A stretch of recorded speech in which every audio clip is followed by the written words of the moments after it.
പറയുന്ന ഈ ഒരു പള്ളിയുടെ ഫ്രണ്ട് ഭാഗത്ത് വെച്ചിട്ടായിരുന്നു. അതായത് വാദി ഉറന എന്ന് പറയുന്ന ഒരു വെള്ളം ഒഴുകുന്ന ഒരു വാദി ഉണ്ട് ഇതിനു മുമ്പിൽ. നമ്മളിപ്പോ അതിന്റെ നോക്കി കയറും പാലത്തിന്റെ മുകളിൽ. അപ്പൊ ഇടത് ഭാഗത്തുള്ള ഇടത് ഭാഗത്തും വലത് ഭാഗത്തുള്ള വലത് ഭാഗത്തും നോക്കിയാൽ മതി. അപ്പൊ ഈ ഒരു പള്ളിയാണ് അറഫയിലെ പ്രസിദ്ധമായ മസ്ജിദുൻ നമ്ര അല്ലെങ്കിൽ നമിറ എന്നൊക്കെ പറയുന്ന പള്ളി. അതേപോലെ നമുക്ക് ഒരു മഞ്ഞ ബോർഡ് കാണാം ഇവിടെ. ഈ മഞ്ഞ ബോർഡാണ് അറഫന്റെ അതിര് എന്ന് പറയുന്നത്. ഇവിടെ നീളത്തിലൊക്കെ എഴുതി വെച്ചിട്ടുണ്ട് അറഫ ഇവിടെ എന്ത് ചെയ്തു എൻഡായി. ഇപ്പൊ നമ്മുടെ ഹജ്ജിന് വന്നിട്ട് ഇപ്പൊ നമ്മൾ ബസ്സിൽ പുറത്ത് നിന്നാൽ എന്ത് ചെയ്യില്ല, അറഫ കിട്ടൂല. നേരെ കുറച്ച് എന്ത് ചെയ്യണം, കുറച്ച് ഉള്ളിലേക്ക് കയറി നിൽക്കണം എന്നുള്ളതാണ്. എല്ലാവരും ഇനി നോക്കി ഇടത് ഭാഗത്ത് നിങ്ങൾക്ക് കാണാൻ കഴിയും പള്ളി.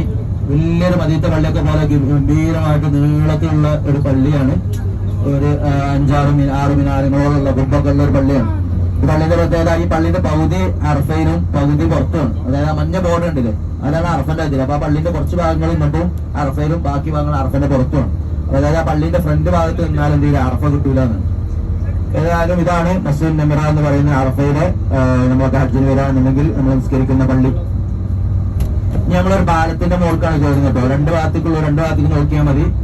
ഇതാണ് വാദി ഉറന എന്ന് പറയും. അതായത് ഈ ഒരു വാദിയിലാണ് അല്ലാഹുവിന്റെ റസൂൽ സല്ലല്ലാഹു അലൈഹി വസല്ലം ഖുത്ബ ഓതി. അതുകൊണ്ട് ഇടത് ഭാഗത്ത് ഇപ്പൊ വെള്ളമില്ല, മഴ വരുമ്പോഴേ വെള്ളം ഉണ്ടാവുള്ളൂ.